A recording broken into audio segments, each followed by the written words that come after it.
हरे कृष्णा। सभी वैष्णव भक्तों के चरणों में दंडवत प्रणाम। पापांकुशा एकादशी कब है?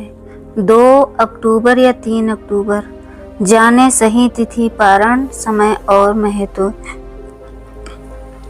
हिंदू धर्म में अश्विन माह में पड़ने वाली पापांकुशा एकादशी का खास महत्व।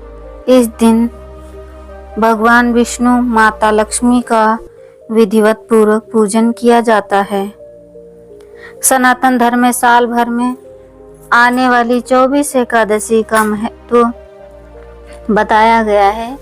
इन एकादशी में से अश्विन माह की शुक्ल पक्ष की एकादशी को पापांकुशा एकादशी कहा जाता है।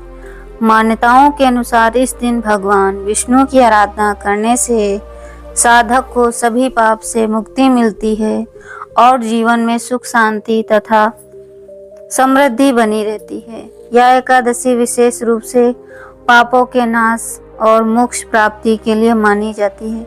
कहा जाता है कि इस दिन किया गया व्रत स्वर्गलोक की प्राप्ति का मार्ग प्रशस्त करता है और सभी जाने अनजाने पापों का नाश होता है।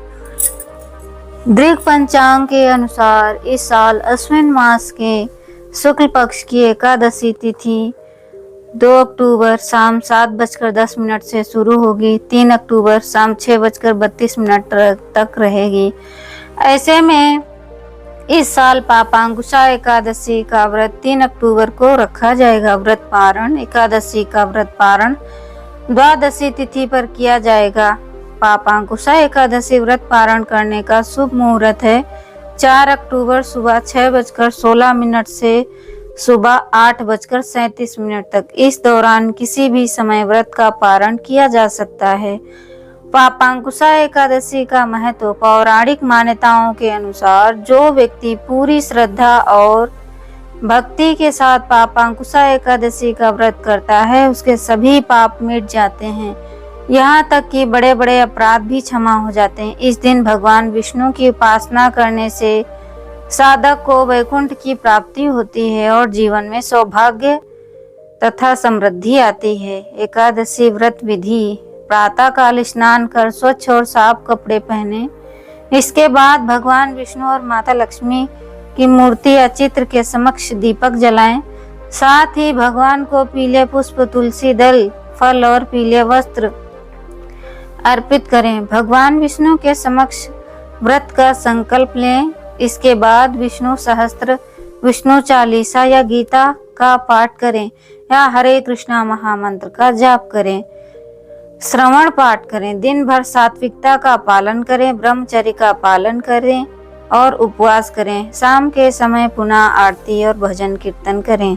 एकादशी के दिन जरूर करें यह कार्य। भगवान विष्णु और माँ लक्ष्मी की विधिवत पूजा, व्रत, कथा, श्रवण और पाठ, जरूरतमंदों को वस्त्र और दान, सात्विक भोजन का सेवन करें। पीले रंग के वस्त्र धारण करना क्योंकि यह रंग भगवान विष्णु को अत्यंत प्रिय है। तो एकादशी का व्रत हमें जरूर करना चाहिए क्योंकि प्रत्येक माह में 2 एकादशी आती हैं, तो एकादशी से भगवान को प्रसन्नता मिलती है।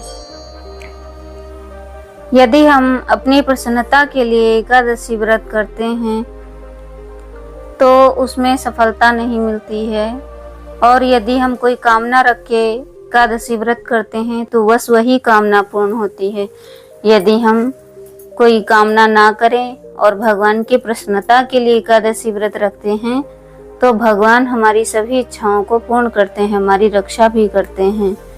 तो हमें भगवान की प्रसन्नता के लिए वो सारे कार्य करना चाहिए जिससे भगवान प्रसन्न होते हैं। हरे कृष्णा कृष्णा कृष्णा हरे हरे, हरे राम राम राम हरे हरे। मिलते हैं हम एकादशी व्रत कथा में। हरे कृष्णा।